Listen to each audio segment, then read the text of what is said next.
Hey guys, welcome back to What If Deku Had a Spider-Man Quirk Part 4. Just want to thank you all for tuning in if you are tuning in. Absolutely great. So, I'm going to get right into the video, right into the meat and potatoes, the juicy part of the video. So, Deku has just arrived home. He's had a week of rest, relaxation, getting in with Inko Midoriya, meeting her, blah blah blah blah, and he's ready for the UA exam. He walks up nervous, so nervous that even though spider sense goes off, he doesn't notice it and he trips up. This is when he's saved by Inko Midoriya. What? Let's go again. This is when he's saved by a Chaku. Sorry about that. This is when he's saved by a Chaku, and they both have a nervous encounter. Of course, Deku's a lot more braver this time. A, because of his quirk. B, because he's been talking to Melissa Shield this whole time. So they have a full conversation and they walk in together, just talking about, oh, how you doing, blah blah blah. He finds out her quirk is float. She finds out his quirk is Spider Man, but it's not called Spider Man. The quirk is called. What did I call the quirk? I call the quirk. I'll name the quirk now. The quirk is called Spider. Creative. I know. So anyway, this conversation continues until they get into the hall. They actually sit down together, and that's when Bakugo comes up and sits near Deku as well, and Ida sits somewhat far away. Deku doesn't mutter this time, so he's not called out by everybody, uh, but he does note it down in his head, a lot more quieter this time. Blah blah blah blah. Uh, we're going into the testing hall. The reason Deku doesn't mutter is because he's not as nervous, if that makes sense. So he's nervous enough to make a mistake, but he's learned to be. He's basically out of his muttering habit because of his confidence, but he's not quite grown out of being nervous. So anyway, of course, he's got his equipment checked out with the school, and he actually comes in his superhero suit because uh, yeah, but then he gets told to change into his UA suit, so he has to take the uh, web slingers out of his spider suit and put it onto his UA suit, so he doesn't have his AI with him. The reason he's allowed the webs is because he's checked it alright with the UA school, whatever, executive board, like sparkly, shiny guy with his laser. Sorry if I don't remember his name. The one that gives the cheese, that's what I'll remember him by. The one that gives the cheese, like how he checked his equipment, Deku checks his equipment in. So, anyway, due to Deku not being on his feet, although he's like he's like prepared, he's fought, he can fight robots. He is not quite as spontaneous to ready to work on the spot like he would be if he fought actual villains. So this means when Mike Head says to go, he's one of the last ones to react. This is because his spider sense doesn't pick it up because it's not danger. Just so you know, he can't spider sense his way out of this one. So he realizes everyone else is gone when he needs to go. So then he goes, but he can use his webs to slingshot himself ahead of everybody else because there's like two big walls either side. So he does that. He's in front of most of the people other than Ida because Ida had a head start and B was speeding. So Deku then decides to go, okay, better start fighting these robots. He sees a one pointer, he web slings over to it, and so he shoots a web at it, pulls himself forward using that web, and punches a robot for using the momentum from him because he slingshotted himself in the air, shoots a web at the robot and pulls himself towards the robot and pulls himself towards the robot with his left hand, punches a robot with the right hand square on in the face of the robot. This completely annihilates it off, and Deku shakes off his knuckles and goes, ow, that hurt a bit. Of course, now correct me if I'm wrong here, Spider-Man does have a slight healing ability, so he does kind of bruise his knuckles, but he don't really feel it because of his super strength, and it heals over by the time well, it's one of those injuries that heals dead quickly. So anyway, Deku then goes up, runs up to another robot, uppercuts it. This is another one pointer, completely annihilates the head off it. Then he hears his spider sense go off, and a 2-pointer swings at him. Deku dodges it easily, jumping up in the air, slingshotting it again, pulling himself down, upper punching it, hit his head downwards. The 2-pointer robot falls off. Its head falls off. Next, he realizes that the other robots are quite far away, so he decides to slingshot himself up in the air and do another one of those sky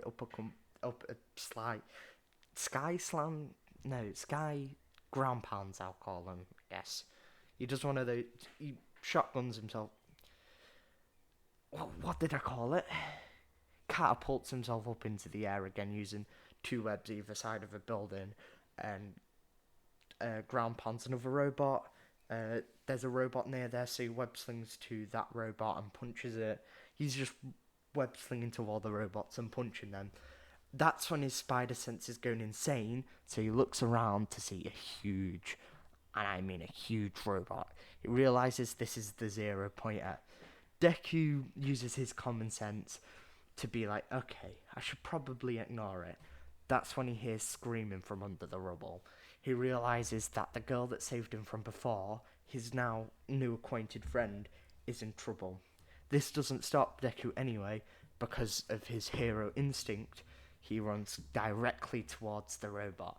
He realizes that it's probably safer to get the girl out straight away. So what he decides to do is use his spider webs to shoot the robot.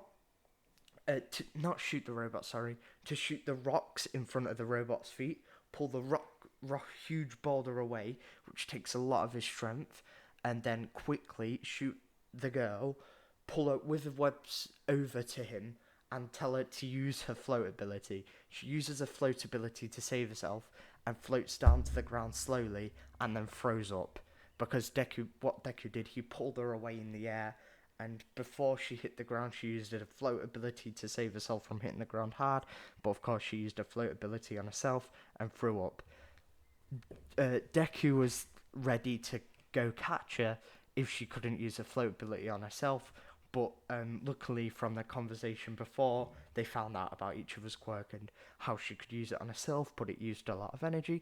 So Atraku is now out of the count, but he still realizes that I've got Atraku somewhat further away, but I've not got it fully away, so I still need to take care of the 0-pointer robot.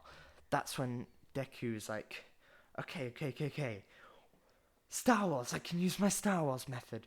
He's a huge nerd. So what the Star Wars method is if you've seen, I think it's like the 4th Star Wars? No, it's like the 5th or the 6th Star Wars, sorry. I'm sorry with the names or the movie references here.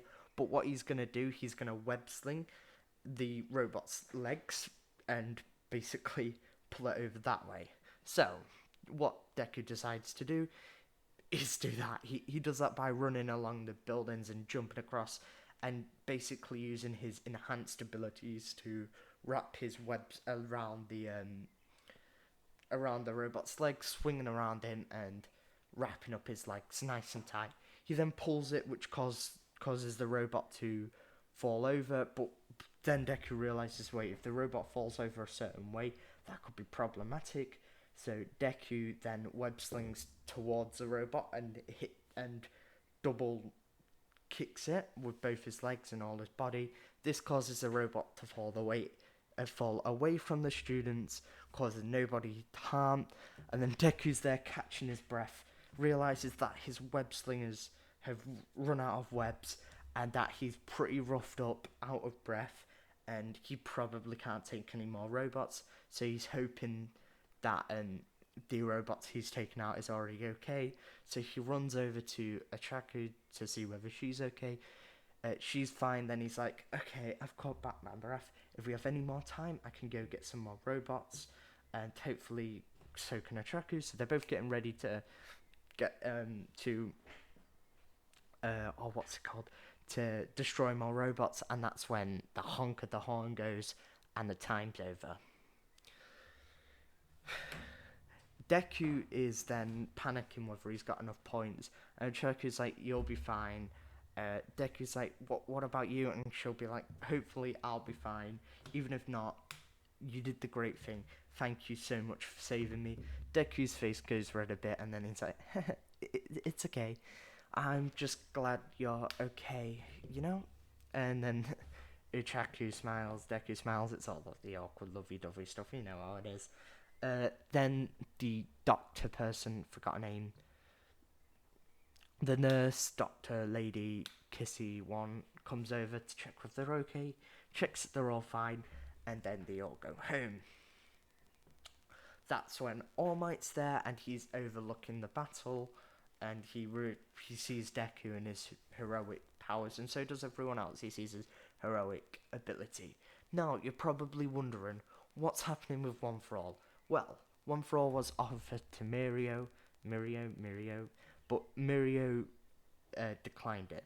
The reason he declined it is because he didn't ever see himself as, well, no, he wants to rely on his own power and become a great hero with his own power before he takes on All Might's One For All. So All Might's like, okay, that's when Maria says, fine. If you've not found anybody from the first year students, and if you've not found anybody when I've had 2 years to become a great pro hero, I'll take on the quirk. But if you find somebody better, more suitable than me, give it to them. So basically, Mirio's not taking the quirk until 2 years of being a pro hero. So that's like 3 or 4 years from current plot. So All Might has 3 or 4 years to find a better suitable candidate, which he's gonna do by following Class 1A in UA. Or otherwise, Mirio's going to reluctantly take it for the greater good of Hero Society. Right, so what's next? Oh yeah, back to the story. So basically, All Might's still looking for a better protege, better person to take over One For All. He's got his eye on Deku because of what he's done, but he's not going to offer it to Deku yet because he still wants to keep his Small Might and One For All a secret for as long as possible, just in case Deku becomes an evil character, which he doesn't think it's likely, but he never knows when it comes to One For All. Going back to Deku's after Deku checks whether Uraka's alright, Uraka does offer Deku her phone number, and Deku takes it, of course, and they do meet up. They meet up the day after the hero exam. Uraka says thank you, Deku says thank you, and they just have a meal together, and they go to the cinema and just be mates, basically. So now they're close mates, but in their minds, they're both stressing about whether they got into the hero exam, and of course, Uraka did did offer to give Deku her points to the exam board, but the exam board said, "Oh, they're fine." So yeah, that's what Deku. So Deku basically he works out and hangs out with friends like Uraka, but and some friends he picked up from old school because of course he's not bullied for being a huge nerd like he was last time. Because you know how society works. So, of course, he gets the results from UA, finds out about All Might. All Might says, "Well done for being courageous, hero. Look what Araka did for you. Absolutely fantastic. Oh yeah, you got into UA." So, basically, to summarize this episode, Deku fought in the UA exam, got into UA, and of course, had a friend date with Uraka. That's not really important, but yeah, it happened. You know, for the people that ship them out there, thought why not do a little bit of fan service for you. Anyway, after that awkward conversation from me, I apologise for that. It's the perfect place to end this episode. Just an update on the overall time. It's 4:39 in the morning. And yes, I've gone through my water because we are out of coffee and I don't know where to get coffee from 4 o'clock in the morning. Hopefully the birds weren't too annoying. One just flew away as soon as I said that. Hopefully you enjoyed this video. Thanks for watching. Goodbye.